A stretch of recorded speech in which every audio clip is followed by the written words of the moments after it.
Project Mountauk?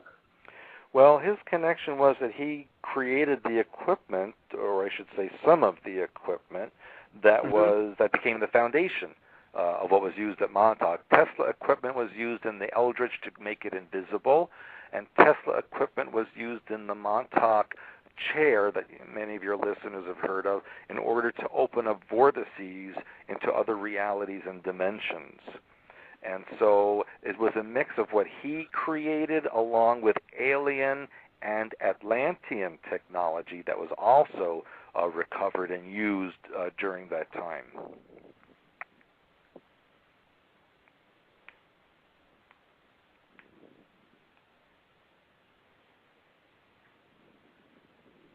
We've got a silence. Oh, sorry. It's okay. I know Cold and I were talking about underground bases. Mm-hmm. Have you ever been into any of these underground bases? Well, Mountauk was an underground base. So yes, and I have been in several others during the course of my work at Mountauk. I was, especially in the late 70s and early 80s, I was on loan, if you will, to other intelligence services in other countries. I was sent to England, France, parts of the Caribbean, other countries, Russia, all these other countries where they had their own experimentation, and they had their own underground bases. One of the largest bases that I had been in, which I wrote about, was in northwestern Iran in 1979, near the city of Rasht, which is right on the Caspian Sea. There's a big underground base there. And in fact, now the Iranians are using it as a nuclear facility under there. So yeah, there are many, many bases, at least 130 in the continental United States under the ground. There are bases under the ocean, under the Arctic and Antarctic. They're in pretty much every continent. I do apologize, guys. My phone dropped the call. Okay, you're back on. So I'm back on. We were going to ask about Phil Schneider. Is that correct, Cole? Yeah, I definitely wanted to talk about Phil Schneider because, Stewart, there's a lot of people within our truth-seeking movement that completely and totally ignore the extraterrestrial aspect to it. And the first place I point everybody is Phil Schneider. Phil Schneider claimed that he murdered 2 Greys, if I'm not mistaken. I think that's the story. And he was involved heavy with the research with subterranean bases, so we wanted to talk to you about him. What are your thoughts on Phil Schneider? Well, he was telling the truth. And in fact, he was murdered. He did not die the way they claimed that he died. Of course not. Yeah, he was absolutely murdered. He spoke a lot about Dulce Base in the Four Corners area, which is the oldest and one of the largest underground bases on the Earth. That was built in 1954. And if you look on the history of earthquakes in the U.S., you will see that in April of 1954 was one of the largest earthquakes in the U.S. in this area of New Mexico, even though there's no fault lines there. There's never been earthquakes there before or since. Basically what that was a nuclear underground blast to open up a cavern there that they then used in order to build a 9-layer base. Wow. Yeah. Wow. The first top 3 layers, or floors, I should say, or levels of the base were for human habitation only. The second 3 levels were for cohabitation of human and alien. And the lower 3 levels were only for alien habitation. Now, that was in 1954. Then in 1969, it was discovered that the aliens were lying to the government and that they were actually kidnapping people, that they were supposed to let people know, the government know who they were taking, and they were supposed to be returning them, and they weren't. And they found an area that they called Nightmare Hall. And in Nightmare Hall, which was on level 7, they were doing all kinds of hybridization experimentation, mixing human with alien, human with animal, human with insect, insect with alien. I mean, every combo you can imagine, and they were holding people as hostage. And then they found vats of blood in which these large winged reptilian creatures were being gestated. And so the government went in and tried to attack this level, and of course the aliens had weapons that the Delta teams didn't have, and basically the aliens won that attack and took over the base. Are there any books off the top of your head that our listeners can go get and read about it?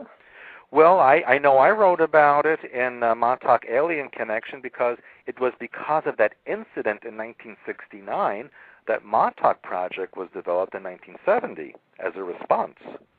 So that's where my connection to it came in. So I did write about that. So Phil Schneider was not a crazy person, as a lot of people say. Phil Schneider was, in fact, telling the truth, and that's the reason why he was murdered. He was murdered for telling the truth. That's right. That's absolutely right. As many people have been. You know, the Clintons are famous for that. Sure. And then anybody that doesn't, anybody that's listening that happens to be a Clinton fan, all you need to do is go watch a documentary called The Clinton Chronicles. That'll get you started. And I will even say, that one of the most famous hits that they made was John F. Kennedy Jr. That's right. He went down in the plane crash. Right, and then he couldn't run against her for senator because he would have won. He definitely would have won. No doubt about it. Mm-hmm. What are the Greys' connection to what's going on right now, current events? Well, I need to go back a little bit and describe what they really are. Go ahead. If you take a picture of a Grey, the ones that are famous in abduction history, and then you take a photo of a human fetus and you put them side by side, you would have a very hard time telling them apart. And the reason is that the Greys are a manufactured race. Basically what they are fetuses grown to larger proportions and then mind-controlled to perform functions. They're not a real race. They're manufactured. And that's why they're hormonally imbalanced, and they need human harmonics to survive because they're undeveloped fetuses for all intents and purposes. And that's what they are. They are used by the reptilians as a slave race. And there's many different versions of them. So it would be the reptilians and the Illuminati. The reptilians are the 13 Illuminati bloodlines, right? Well, the bloodline, the Illuminati, come from the Draco Empire, that race. And all human beings have reptilian genetics in them. It's just a question of the percentages. Those with the highest reptilian genetics are what the Illuminati call blue blood, because the reptilian blood is higher copper-based, and when copper oxidizes, it turns a blue-green color, and that's where the term blue blood came from. You had mentioned the earthquake, and there's been an influx of crazy disasters between earthquakes and cyclones and hurricanes and typhoons. I wanted to know what your thoughts were, if this is all connected to HAARP, or does this have anything to do with the Nibiru theory? What are your thoughts on that? Well, I will tell you that the North and South poles are being heavily bombarded by ELF and microwave. And even the government claims they don't know where it's coming from and have set up an office in Denver, Colorado to study it. But of course they know where it's coming from because they're doing it. What it does is it disrupts the balance of the tectonic plates and makes them move in ways that they wouldn't have naturally moved unless eons of time had passed. So what we're seeing is a speeding up of catastrophes that would have taken hundreds or thousands of years to develop, but we're seeing them happen within days and weeks and months. And the purpose is to create a state of fear and catastrophe so that the government can impose rules and regulations on the population in order to supposedly control the civil unrest that will occur afterwards.